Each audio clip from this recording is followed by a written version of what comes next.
Already ED విచారణకి హాజరైనప్పుడు మీ పాత్ర ఏమీ లేదు అని చెప్పాడు కాకినాడ పోర్టు వాటాల బదిలీకి సంబంధించిన వ్యవహారంలో. అదే కేవీ రావు ఇచ్చినటువంటి ఫిర్యాదుల భాగంగా మళ్ళీ సిఐడి మిమ్మల్ని విచారణ పిలిచింది. నోటీసు కూడా స్పష్టంగా అదే అంశాన్ని పేర్కొన్నారు. ఏం చెప్తారు? మీకు ఈ వివాదానికి ఏమైనా సంబంధం ఉందా? ఆ రోజైనా ఈ రోజైనా ఏ రోజైనా కూడా వాస్తవాలు వాస్తవాలుగానే ఉంటాయి, వాస్తవాలు అవాస్తవాలు కాలేవు. నాకు సంబంధించినంత వరకు ఈ యొక్క కాకినాడ సీపోర్ట్స్ విషయంలో కేవీ రావు ఇచ్చినటువంటి ఫిర్యాదు దురుద్దేశపూర్వకంతో కూడుకున్నటువంటిది. దాంట్లో రాజకీయ కుట్ర ఉంది అన్నటువంటి విషయాన్ని అప్పుడు చెప్పాను, ఇప్పుడు కూడా చెప్తున్నాను, ఎప్పుడు కూడా చెప్తాను. ఈ కాకినాడ సీపోర్ట్స్కు సంబంధించి నాకు ఎటువంటి విషయాలు తెలియదు. నేను ఆది నుంచి అంతం వరకు నేను ఎక్కడా కూడా నా యొక్క ప్రమేయం లేదు అన్నటువంటి విషయాన్ని స్పష్టంగా చెప్తా ఉన్నా. నా మీద చేసినటువంటి ఫిర్యాదులో పేర్కొన్నటువంటి అంశాలని సిఐడి వారు ప్రశ్నించడం జరిగింది. ప్రధానంగా సంధించినటువంటి ప్రశ్నలో మొట్టమొదటిది కేవీ రావు మీకు తెలుసా అన్నటువంటిది. ముఖ పరిచయమే కానీ ఏదైనా సోషల్ ఫంక్షన్స్లో నమస్కారం అంటే నమస్కారం అని చెప్పడమే కానీ ఆయనకు నాకు సామాజికమైనటువంటి, ఆర్థికమైనటువంటి, రాజకీయమైనటువంటి ఎటువంటి సంబంధాలు లేవు అన్నటువంటి విషయాన్ని చాలా స్పష్టంగా చెప్పాను. రెండవ అంశం, ఆయన ఈ యొక్క 400 ఇంచుమించు 500 కోట్ల రూపాయలకు సంబంధించి అరబిందో నుంచి ఆయనకు ట్రాన్స్ఫర్ అయినటువంటి విషయం, దాన్ని గురించి ప్రశ్నించారు. ఏది కూడా నాకు సంబంధం లేదు, నాకు తెలియదు, నాకు ఎవ్వరూ చెప్పలేదు. ముఖ్యంగా అరబిందో విషయంలో వాళ్ళ వ్యాపారానికి సంబంధించి నేను నా యొక్క కుమార్తెను వాళ్ళ కుటుంబంలో ఇచ్చానే కానీ వాళ్ళ ఆర్థిక లావాదేవీల్లో కానీ వాళ్ళ వ్యాపారాల్లో కానీ నేను ఎప్పుడూ కూడా జోక్యం చేసుకోలేదు, ఇప్పుడు చేసుకోను, భవిష్యత్తులో కూడా చేసుకోను. ఎటువంటి సంబంధాలు లేవు. సామాజిక మా యొక్క కుటుంబం, వాళ్ళ కుటుంబం, నా కుమార్తె వాళ్ళకి మ్యారేజ్ చేసుకున్నదే కానీ ఎటువంటి ఆర్థిక సంబంధాలు లేవు అన్నటువంటి విషయాన్ని స్పష్టంగా చెప్పాను. ఇక విక్రాంత్ రెడ్డి గారి గురించి అడిగారు. విక్రాంత్ రెడ్డి మీకు తెలుసానని. నాకు తెలుసు, సుబ్బారెడ్డి గారి కుమారుడిగా నాకు తెలుసు అని చెప్పడం జరిగింది. ఈ యొక్క లావాదేవీలన్నీ కూడా విక్రాంత్ రెడ్డి చేశారు అన్నటువంటి విషయం మాకు చాలామంది చాలా సాక్షులు మాకు చెప్పారు. ఈ విషయంగా జగన్మోహన్ రెడ్డి గారిని ప్రొటెక్ట్ చేసేదానికోసం మీరు విక్రాంత్ రెడ్డి గారు కలిసి ఈ యొక్క ట్రాన్సాక్షన్ చేశారన్నటువంటి విషయాన్ని వాళ్ళు అడగడం జరిగింది. నా విషయానికి సంబంధించి నాకు ఈ ట్రాన్సాక్షన్కి సంబంధం లేదని మరొక్కసారి నేను వక్కాణించడం జరిగింది. విక్రాంత్ రెడ్డి విషయంకి వస్తే నా మీద ఆరోపణలు వచ్చిన తర్వాత కామన్ ఫ్రెండ్స్ ద్వారా నేను కేవీ రావు గారిని అడిగించడం జరిగింది, ఎందుకు నా పేరు ఇంక్లూడ్ చేశారు అన్నటువంటి విషయాన్ని. ఈ యొక్క నా పేరుని ఇంక్లూడ్ చేయించింది ఒక అధికారి ఆదేశాల మేరకు విజయసాయిరెడ్డి పేరుని ఇంక్లూడ్ చేయడం జరిగింది అన్నటువంటిది కామన్ ఫ్రెండ్కి కేవీ రావు చెప్పినటువంటి విషయం. ఇక విక్రాంత్ రెడ్డి విషయానికి వస్తే సిఐడి వాళ్ళకి నేను ఒకటే చెప్పాను, వైవి సుబ్బారెడ్డి గారు, కేవీ రావు గారు అత్యంత ఆప్తమిత్రులు. నేను విక్రాంత్ రెడ్డిని కేవీ రావుకి పరిచయం చేయాల్సినటువంటి అవసరమే లేదు. సుబ్బారెడ్డి గారు ఎప్పుడు అమెరికా వెళ్ళినా కూడా కాలిఫోర్నియాలో కేవీ రావుకు ఉన్నటువంటి ఒక రాజభవనంలో నివసిస్తారు. అలాంటప్పుడు నేను విక్రాంత్ రెడ్డిని కేవీ రావుకు పరిచయం చేయాల్సిన అవసరం లేదు.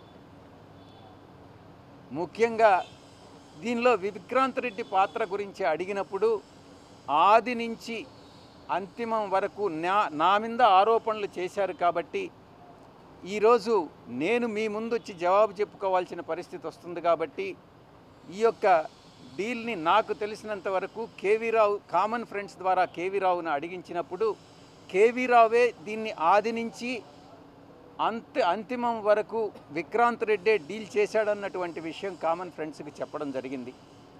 ఆ విషయాన్నే నేను సిఐడి వారికి చెప్పాను. ఆది నుంచి అంతం వరకు విక్రాంత్ రెడ్డి ఈ యొక్క డీల్ని చేశాడు, సాయి రెడ్డిని వేరే అధికారి ఆయన పేరు ఇంక్లూడ్ చేయమంటే చేశాను అన్నటువంటి విషయాన్ని కేవీ రావు చెప్పడం జరిగింది. దాన్నే నేను సిఐడికి కూడా చెప్పాను నేను. ఇక ఆడిట్ ఫర్మ్స్కి సంబంధించి శ్రీధర్ అండ్ సంతానం, మనోహర్ చౌదరి అసోసియేట్స్, ఇంకొక బాంబే ఫామ్, ఆ పేరు కూడా నాకు గుర్తులేదు.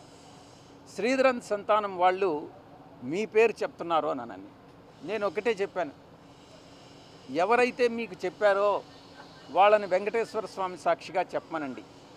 శ్రీధర్ అండ్ సంతానం నాకు తెలీదు. Manohar Chaudhary institute of chartered accountants of India ప్రెసిడెంట్గా ఆయన ప్రెసిడెంట్ అని తెలుసు.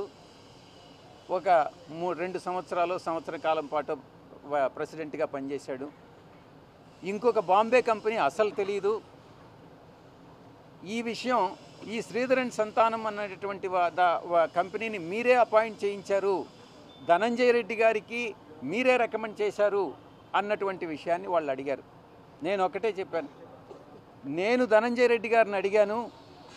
ధనంజయ రెడ్డి గారు దానికి ఐఏఎస్ ధనంజయ రెడ్డి గారు నాకు సంబంధం లేని వాటిలో నా పేరెందుకు తీసుకొస్తున్నారు, ప్రభుత్వంలో నాకు ఏం భాగస్వామ్యం ఉంది, మీరెందుకు నా పేరు తీసుకొస్తున్నారు అని అంటే, నీకు సంబంధం లేనటువంటి విషయం ఈ యొక్క శ్రీధర్ అండ్ సంతానం అనేటటువంటి ఫర్మ్ని ఇండస్ట్రీ సెక్రటరీగా కరికాల వల్లవన్ ఆయన అధికారాలను ఉపయోగించుకొని ఆయనే అపాయింట్ చేశాడు. అంతేగాని ఎవ్వరికీ సంబంధం లేదు, ధనంజయ రెడ్డి గారికి సంబంధం లేదు. కరికాల వల్లవన్ ఆయనకి మిత్రుడు కాబట్టి ఆయన తెలిసిన ఆయన తమిళియన్, మిగతా వాళ్ళందరూ కూడా తమిళియన్స్. ఆ యొక్క నేపథ్యంలో ఆ యొక్క సత్సంబంధాలను బట్టి ఆయన అపాయింట్ చేశాడు అన్నటువంటి విషయం నాకు తెలిసింది. దాన్నే నేను సిఐడి వాళ్ళకి చెప్పడం జరిగింది. ఇక మిగతా కొన్ని విషయాలు అడిగారు. విక్రాంత్ రెడ్డి, మీరు ఉత్తరాంధ్రలో ఇన్ఛార్జిగా ఉన్నారు కదా, ఉత్తరాంధ్రలో లాటరైట్ మైన్స్లో కొన్ని వేల కోట్ల రూపాయలు విక్రాంత్ రెడ్డి ఆర్జించారు అన్నటువంటి విషయాన్ని నన్ను అడిగారు. విక్రాంత్ రెడ్డి వేల కోట్ల రూపాయలు ఆర్జించారో లేదో నాకు తెలియదు. ఆయన విక్రాంత్ రెడ్డి ఈ యొక్క వ్యాపారం చేస్తున్నాడు, కొంతమంది ఉద్యోగాలు కావాలని చెప్పి నేను అక్కడ ప్రజా దర్బారు పెట్టినప్పుడు నాకు వినతి పత్రాలు సమర్పించారు. ఆ వినతి పత్రాలని మీరు ఉద్యోగాలు అవకాశాలు ఉంటే కల్పించండి అని చెప్పానే కానీ లాటరైట్ వ్యాపారంలో వ్యాపారం చేశారా, వ్యాపారం చేయలేదా, కోట్లు ఆర్జించారా అన్నటువంటి విషయం నాకు తెలియదు అన్నటువంటి విషయాన్ని చాలా స్పష్టంగా చెప్పడం జరిగింది. ఇది ఈ కేసుకు సంబంధించి పూర్వాపరాలు. సుస్పష్టంగా వీళ్ళు ఒక పద్ధతి ఏర్పరచుకున్నారు. సిబిఐ వాళ్ళ 11 కేసుల్లో, ఈడీ వాళ్ళ 10 కేసుల్లో జేడీ లక్ష్మీనారాయణ ఏదైతే పెట్టాడో వాటిల్లో నేను అన్నీ A2 ఉండాను కాబట్టి ఇక్కడ కూడా కాకినాడ సీపోర్ట్లో కూడా A2 పెట్టారు. అంతేగాని A2 అన్నది స్టాండర్డైజ్ చేశారు. ఎక్కడ ఏ కేసు పెట్టినా విజయసాయిరెడ్డి A2. ఇది వీళ్ళ యొక్క ఇప్పుడు రాజకీయాలకు దూరంగా ఉన్నారు మీరు టైంలో ఇప్పుడు మళ్ళీ తిరిగి తోలడం. ఈ కేసు రిజిస్టర్ చేసినప్పుడు నేను ఇంకా రిజైన్ చేయలే. నేను ఆ రోజు కూడా చెప్పాను, పార్లమెంట్ బయట ప్రెస్ని అడ్రస్ చేశాను, ఈ విషయాలే చెప్పాను నేను. అప్పట్లో నాకు పూర్తి వివరాలు తెలియదు.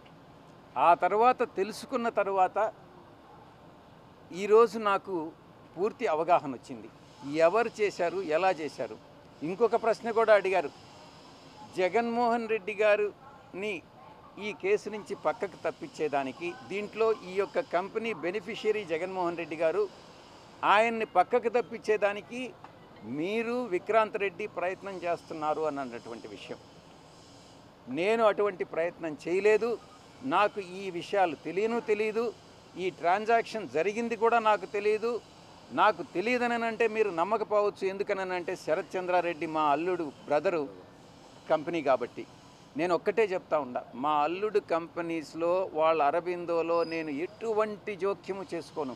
ఎందుకనంటే నా యొక్క ఫ్యామిలీ రిలేషన్ ఇంపార్టెంట్ కానీ వ్యాపార బెనిఫిట్ కాదు. అందువల్ల ఏ ఒక ఉద్యోగం కూడా నేను అడగను. మీరు ఇందాక ఒక అధికారి పేరు, ఆ అధికారి ఎవరి మిమ్మల్ని స్పెసిఫిక్గా టార్గెట్ చేయాలి, పేరు ఏమైనా చెప్పగలరా? కరికాల వల్ల అని పేరు చెప్పాను. ఒక అధికారి ప్రమేయంతో నా పేరు ఇంక్లూడ్ చేశారన్నటువంటిది అది చెప్పడం బహుశా మంచిది కాదేమో. ఈ కేసులో నాకు తెలిసినంత వరకు ప్రతి ఒక్కటి దీంట్లో నేను జగన్మోహన్ రెడ్డి గారి ప్రమేయం ఉందానని అడిగారు. నాకు తెలిసినంత వరకు జగన్మోహన్ రెడ్డి గారి ప్రమేయం లేదు. ఈ డీల్ అంతా కూడా కేవీ రావుకి ఇటు శరత్ చంద్రారెడ్డికి అరబిందోకి మధ్యన డీల్ చేసిందంతా కూడా కర్త కర్మ క్రియ విక్రాంత్ రెడ్డి అని అన్నటువంటి విషయాన్ని చాలా స్పష్టంగా చెప్పాను. సార్ అప్పుడు రాని కేవీ రావు ఇప్పుడు బయటకు వచ్చి కంప్లైంట్ ఇవ్వడం అంటే గత 3 ఏళ్ళు 4 ఏళ్ళు సైలెంట్గా ఉన్నారు. కేవీ రావుని అడగండి, మంచి రాజకీయ బ్రోకర్ కదా. మీ కామన్ ఫ్రెండ్ ద్వారా కూడా మీకు కేవీ రావు కూడా మాట్లాడాలని మీరు కూడా చెప్పారు. అవును, ఇంకేం చేస్తాం, డైరెక్ట్గా మాట్లాడలేను కదా. అతనంటే అసహ్యం నాకు. మళ్ళీ రమ్మన్నారు లేదు, అవసరమైతే పిలుస్తాను. నా పాత్ర ఏముందని పిలిచేదానికి? నేను ఎప్పుడు పిలిచినా చెప్పలేదు సార్. ఎందుకులే, నేను వచ్చింది కాబట్టి. అవును, నేను కూడా సర్వైవ్ కావాలి కదా. నాకు కొంత ప్రొటెక్షన్ కావాలి కదా.